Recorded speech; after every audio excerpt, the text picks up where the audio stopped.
Do you remember the first time we've seen Kashimo? Man, his introduction is 10 out of 10 in terms of just raw coldness and aura. Just give me a favor and please listen to the way he was introduced. The first time we see him, he has already massacred someone, punching a huge crater through this person's body. Kashimo looks irritated, or rather bored, because everyone is just so weak compared to him. He is looking for Sukuna to have a fight with the strongest. And we see that this insane motherfucker has already got 200 points. And what's crazy, that he is not even trying to play the game. Basically meaning that Kashimo is a walking menace to society, a literal serial killer.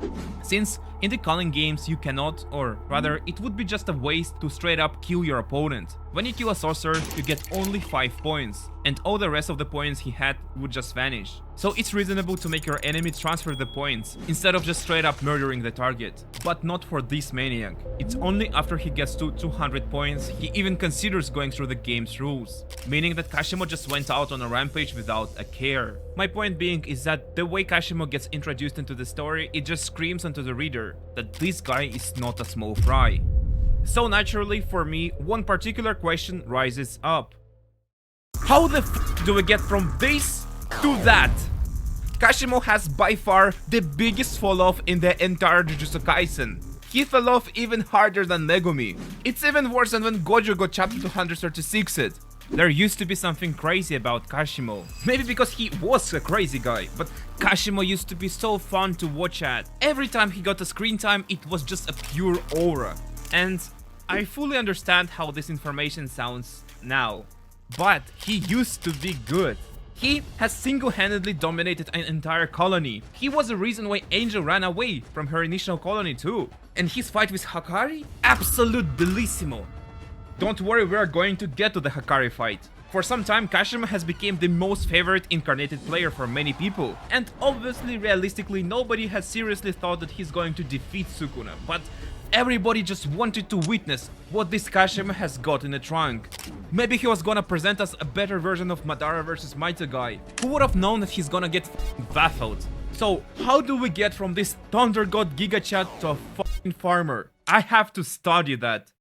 Okay, so the next time we see Kashimo, it's even more aura. Panda finds himself in a Tokyo number 2 colony, and he stumbles onto Kashimo, the worst scenario for him. Panda tries to act cool, and Kashimo buys it. He assumes that Panda is just an animal that escaped from the zoo, but then he double checks via Kogane.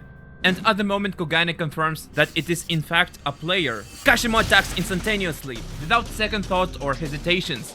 Kashimo just dog walks Panda, and while he's murdering the poor guy, or a poor animal is more proper, he just keeps asking, "Where is Sukuna? Where is Sukuna?" Like a goddamn machine, like a Terminator. I mean, this shit is fucking scary, especially coming after 2 somewhat peaceful colony arcs, where both Itadori and Yuta got what they wanted without losing anyone or even killing anyone. This was like a sudden cold shower. And so Panda dies. Mostly dies. Kashimo kills 2 out of 3 souls that host inside of Panda. And then Hakari arrives.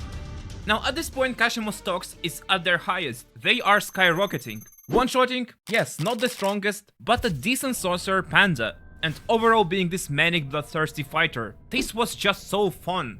When I was reading the Calling Game arc, it was Kashimo who has intrigued me the most out of the incarnated players. So I've got really excited to see what he's got.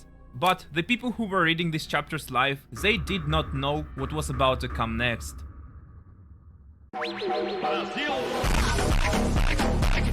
I'm sorry, I cannot play any more of that without losing monetization of this video. But Hakari vs Kashimo is a perfect mess. It is hands down one of the best fights in the entire Jujutsu Kaisen. And for many, it is the best fight. Just the 2 brawlers facing each other in the insane beatdown. The entire fight is just crazy shit on a cocaine multiplied by 10. Gege Akutami himself admitted that he thinks that he's failed the Calling Games arc. Even though I somewhat agree to that statement, but I say that even though Calling Games was rough and has ended abruptly, it was well worth it because we've got that fight alone.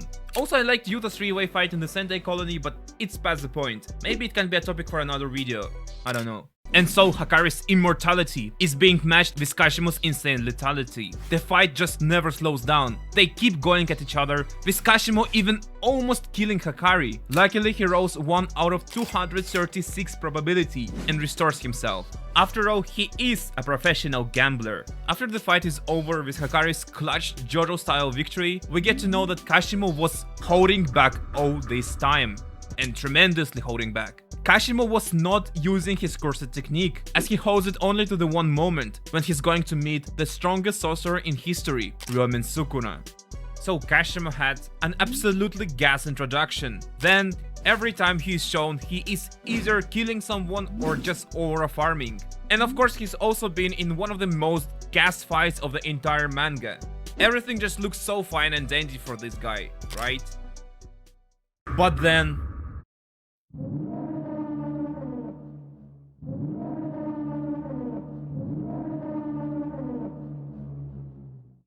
Now, I like the Culling games, and I loved Gojo vs Sukuna, but Kashimo was left out the picture. You cannot argue with that. I think the moment when Sukuna and Gojo started their fight, Kashimo's downfall was sealed. I want to clear this. I do not blame nor dislike Gege or Jujutsu Kaisen. I love that shit. But there's no denying that the plot had its rough edges and that the ending of Jujutsu Kaisen was rushed. If I were to guess, I think that he just suffered the same fate that many noble mangakas go through. A burnout, hence why there are so many unsolved or butchered fates of characters. This is a moment to get back to Kashimo. So you're telling me that the same guy who went out on a rampage, not even caring to transfer points, just grinding 200 points by simply killing everyone he gets to see. The same guy whose rampage forced Angel to flee from the colony. The same guy who without any dialogue or warnings just instantaneously jumps Panda with a murder intent. The same guy who would rather lose than activate his one-time cursor technique on anyone but Sukuna. The same guy who lives to just fight and kill, an absolute menace to society. So you're telling me that he would just sit back and get cocked to just watch someone else fight Sukuna, possibly even killing his targets rather than to fight the King of Curses himself. I just don't buy it, and I have the sincerest love and respect towards Gege and Jujutsu Kaisen, but allow me to just offer some headcanon fanfiction. While being imperfect, the Culling games and Shinjuku Showdown is what we get, and I have enjoyed it regardless. But there's one singular change that I honestly would have done. I just cannot see Kashimo idly sitting and watching someone fight his prey. The moment when Gojo and Sukuna started fighting, everyone was like, where the hell is Kashimo? And when they saw him just idly watching the livestream of a fight, people started clowning on him. So Gojo gets unsealed and sets a fight date to the King of Curses. Later we get to see these brief moments of everyone during these months of training. The kids are training, Gojo doing his business of murdering all elders, and Sukuna is just chilling, eating his fingers. I think that is the perfect moment for Kashimo to come in.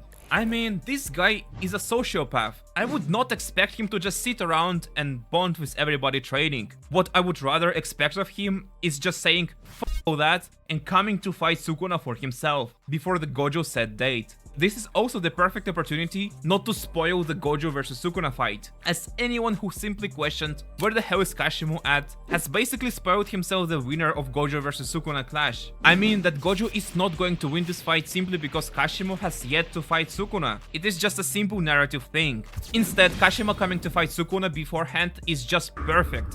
Imagine the same 222 chapter, everyone is trading, Sukuna is chilling, and the chapter ends with Kashimo approaching Sukuna. Not only Kashimo losing could display the new level of Sukuna at his 20 fingers, but Kashimo is also would not be needed to be nerfed, as he kinda was nerfed during the Shinjuku Showdown. Losing to Sukuna in a couple slashes, in a couple panels, is not exactly what you would expect from a character whose entire personality is "I wanna fight Sukuna." What's worse is that he died like a fodder character, even after activating his one-time use cursor technique. And even if Kashimo gets stomped the same way here, it would at least be a great narrative tool to display the insanity of the King of Curses at his new power level. Meaning getting us even more hyped up for Gojo versus Sukuna. And it is okay for Sukuna to hold back during this fight. I think that it would be perfect actually. Just the same as how he held back versus Yorozu by not using his shrine, it would be ideal for him to hold back versus Kashimo and instead not use his 10 shadows here, keeping 10 shadows as an element of surprise for Gojo. So Sukuna would brawl with Kashimo with just hands and slashes. And I think that it would just be an absolute cinema. Also, one more idea. Kashimo's technique is interesting, but a little bit underwhelming if I'm being honest. Especially that it kinda solidifies that he has no domain expansion at all. And that sounds like such a huge waste to me. I think Kashimo's domain expansion would have been such an eye candy for us. So, what I am implying, why not just make Kashimo's technique to be a domain expansion altogether, similar to Hakari and Higuruma? I mean, keep the one-time use thing, but just make it a domain expansion instead. So, Kashimo's one-time use technique is a domain expansion. That shit would have been so hyped. And Sukuna having to fight that without 10 shadows would make the fight to be so dynamic. It is going to be a perfect appetizer for the main dish. But instead, we got Kashimo getting cucked by other guy fighting his main target, getting a petty thanks from Hakari, and afterwards getting baffled in just couple of panels. Before the fight with Sukuna, people were chanting that Kashimo is him, Kas him o, Kas him o. But after such a humiliating, not only defeat, but end of his entire character arc, no wonder that the crowd started clowning on Kashimo, calling him a rice farmer from an era where everyone was a weakling.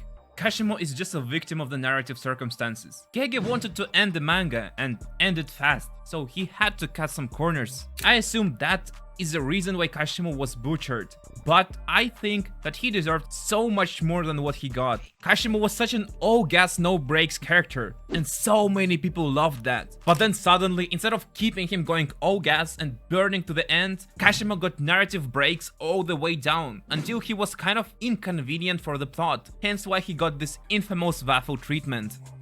Guys, thank you so much for watching. If you like this video, please make sure to subscribe, because I have like 0.2% subscribe rate. It actually kinda kills me. But yeah, I just hope that you won't get my message in the wrong, disrespectful way. I wanted to reminisce on the Kashimo, especially how hype he was during the Calling games. Like every time, every encounter with him was just so sick. But then, he literally dived from mountain into an abyss. Again, subscribe please, and see you in the next video, and goodbye.